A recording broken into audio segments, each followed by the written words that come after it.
When Ronald Reagan took office in 1980, 25% of the private sector workforce belonged to a labor union, and that had very predictable effects on wages and benefits in America. Okay, today it's, I think, 8%. It's fallen way, way, way down. It's lower now. It's now about at the same level as it was in the 1920s, before the great unionizing drive began in the 1930s, before the New Deal. We're back to that kind of level. Now, is this because people have chosen that? No, it's not. If you do any kind of poll and you ask people, well, first, if you ask them using the word union in the poll, and you say, would you like to have a union represent you at work? About 40% of workers will say, yeah, I want that. Well, only 8% of them have it.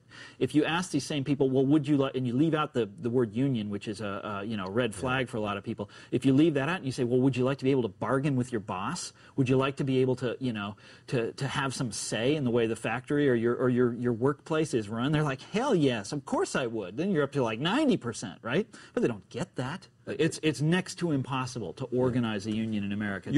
You're saying here the political deck is stacked against right. these very people you're writing That's right. about. To deny them that choice, to deny them the ability to choose that option, it's off the table. And it's not off the table because people don't want it. It's off the table because our politics and our laws are structured and have been structured since the Reagan era to make that choice impossible or very, very, very, very difficult.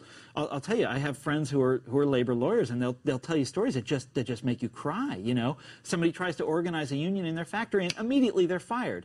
Now, it's against the law, or not even a factory, in a warehouse, wherever they work, in an office, wherever they work, they're fired. It's against the law to fire somebody just because they're trying to organize a union. But the penalties for breaking that law are so tiny, so insignificant, that it deters nobody. So the answer to your question, what's the matter with Kansas? Hey, it's what's the matter with America? And what is it? It's the culture war.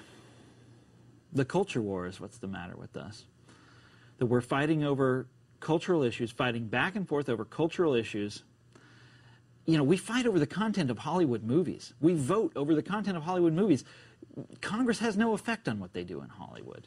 We're fighting over shadow issues and ignoring the bread and butter things, the things that make, that determine the way we lead our lives, that determine the quality of life at the most basic, fundamental level. Instead, we're fighting over, are there liberals in the Yale English department? Stuff like that. So the issues you would like to see us fight over are wages, benefits, health care, retirement? I'm a single-issue voter, and my issue is the economy. We've got this huge problem. We've got this free market capitalism that has these terrible effects. What are we going to do about it? We don't discuss those things anymore. They aren't on the agenda. The book is What's the Matter with Kansas? Thomas Frank. Thank you very much for joining us on Now. Well, thank you for having me.